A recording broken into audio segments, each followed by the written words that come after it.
Development के वानिब और आपकी वो जो चुनाव, देश, प्रदेश, जो कुछ भी देख रहे हैं, पहला कमेंट आपका। देखिए, भारतीय जनता पार्टी और मोदी जी 400 पार जा रहे हैं।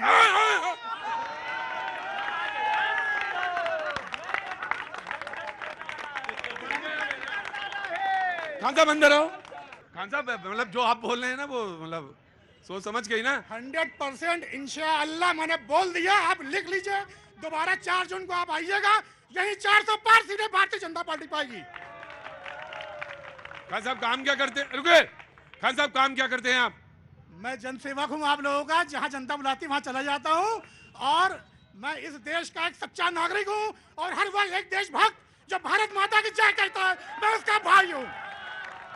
अगले 40 सेकंड कांग्रेस के। उन्होंने तो पहले भी कहा था, बंगाल में भी 200 पार कर रहे थे, इससे पहले 2018 में मध्य प्रदेश में भी 200 पार कर रहे थे, राजस्थान में भी 150 पार कर रहे थे। सच बात यह है कि जैसे आप अगले जन्म में पैदा बिहार में होना चाहते हैं ना, ऐसे ही मोदी जी भी अगले जन्म में जो है बंगाल में पैदा होना चाहते हैं।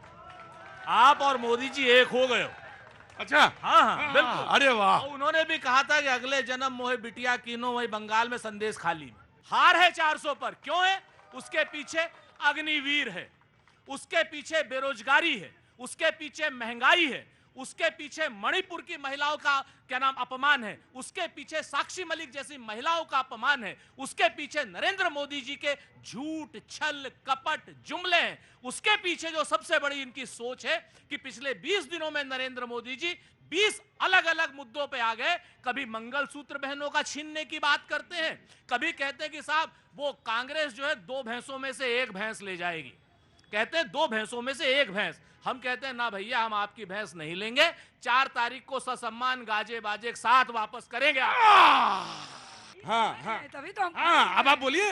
हाँ, स्वागत है एडवोकेट जी हम ये कह रहे हैं, बस 4 तारीख का इंतजार आप कीजिए। हाँ जी। सारी सभाएं, सारे जुमलेबाजी, सब कुछ खत्म, और सत्य की जीत होगी, सत्यमेव जयते। हम लोग न्याय की लड़ाई लड़ रहे हैं। राहुल जी, अखिलेश जी, केजरीवाल जी, सब लोग न्याय की यात्रा कर रहे हैं, न्याय की लड़ाई लड़ रहे हैं, और इंशाल्लाह देखिए न्याय की ही जीत में हमारी जीत, यानी कि इंडिया की जीत होगी। सपा वालों ने 2022 में मंत्री तक को गुमराह कर दिया था, वो छोड़ के सपा में चले गए थे, अब वो कहीं के नहीं रहे, वापस फिर भाजपा में। कहाँ बैठ गई इतनी जल्दी? इतना सब्र भी ठीक नहीं। सुनिए, हाँ, हम हाँ। बिके हुए लोगों से नहीं बोलते हैं और खरीदे हुए लोगों को खरीदते नहीं।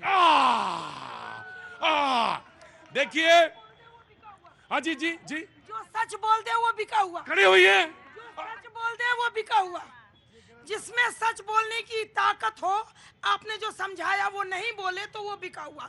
मैं अगर हिंदू हूँ, मुझे समझाया गया कि तुम्हें एक सपा के खिलाफ बोलना है, अगर मैं उसके पक्ष में बोलती तो मैं बिकी हुई। मैं सच नहीं बोल सकती हूँ, मैं बिकी हुई। देखिए देखिए देखिए देखिए देखिए, ये लखनऊ का कॉन्ट्रडिक्शन है, कलर है। हुसैन नाम है मेरा। हुसैन, मौलाना साहब से सवाल है, जो बीजेपी 400 पार का नारा जो दे रही है, उसमें यूपी में 80 सीटें कितने मुसलमानों को टिकट दे दिया इन्होंने, जो उनकी पैरवी कर रहे हैं। सबसे पहला सवाल मेरा ये है। हाँ, उसके बाद क्या कहते हैं, इनको क्या कहते हैं, 3 तलाक से क्या फायदा हुआ ये बता दें। बस 1-2 सवाल है मेरे।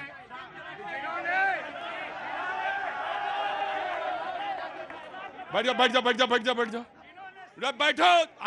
70 साल मुसलमानों का वोट लिया और उनको पंचक बनाने पे मजबूर किया।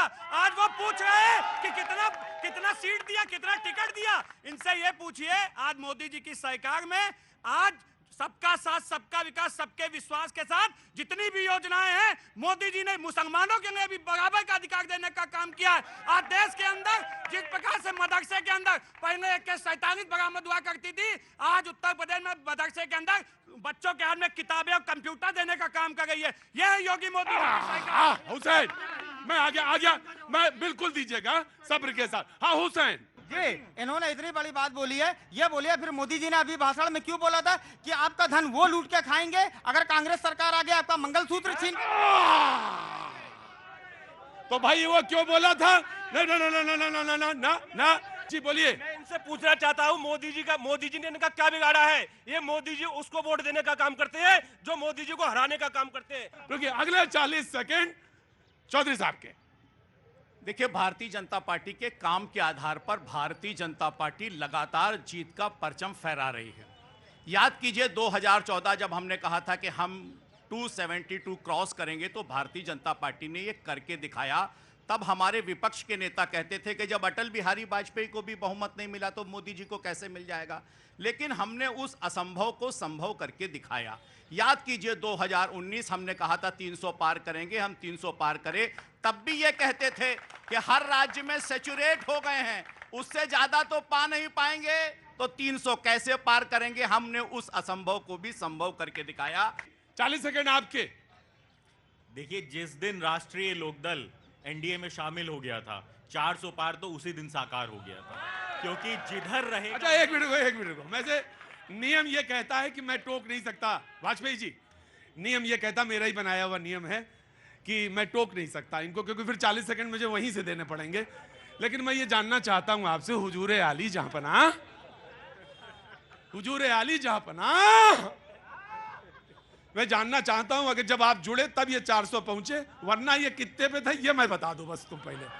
जिधर राष्ट्रीय लोकदल रहता है उधर ही जीत की हवा होती है। जैसे 2022 में समाजवादी पार्टी की ओर पश्चिम उत्तर प्रदेश से हमने जो हवा उठाई थी, वो हवा ये कन्वर्ट नहीं कर पाए। क्यों नहीं कन्वर्ट कर पाए? क्योंकि ना नियत है ना नीति है, सिर्फ लूट की खसोट की कहीं ना कहीं आस बंधी हुई है। जैसे पेट ही नहीं भर रहा है। अरे ना भ्रष्टाचार से पेट भरता है, ना गुंडाई से पेट भरता है, ना तो बेरोजगारों का हक मारने से पेट भरता है। और अभी एक सवाल पूछ रहे थे नौकरी पे, उनके जेब के अंदर देखिए 1.25 लाख का मोबाइल लगा है और वो कह रहे हैं बेरोजगारी की बात कर रहे हैं। यहाँ आपकी जनता जो बैठी है, ये कौन सी बात हुई? मोबाइल से उसका बेरोजगारी से क्या मतलब है? कहां से आया बिना रोजगार के 1.25 लाख का? अरे वो कमाते हैं, बाकी युवा पे पूछ रहे सवाल। पूछिए रहे यहाँ पे कौन बेरोजगार है, पूछिए कौन बेरोजगार है यहाँ पे। चुपचाप लीजिएगा तुम लोग, सारे लोग नीचे करो हाथ। तुम तो सब इन्हीं के साथ आए हो, उधर वाले। हाँ ठीक, जनाब आली, अब प्रतीक भाई सुन लो। बिल्कुल, अब the debate is open, now the debate is open. सारे लोगों के पास जी, मैं आया मैम आपके पास, डिबेट ओपन है अब जी।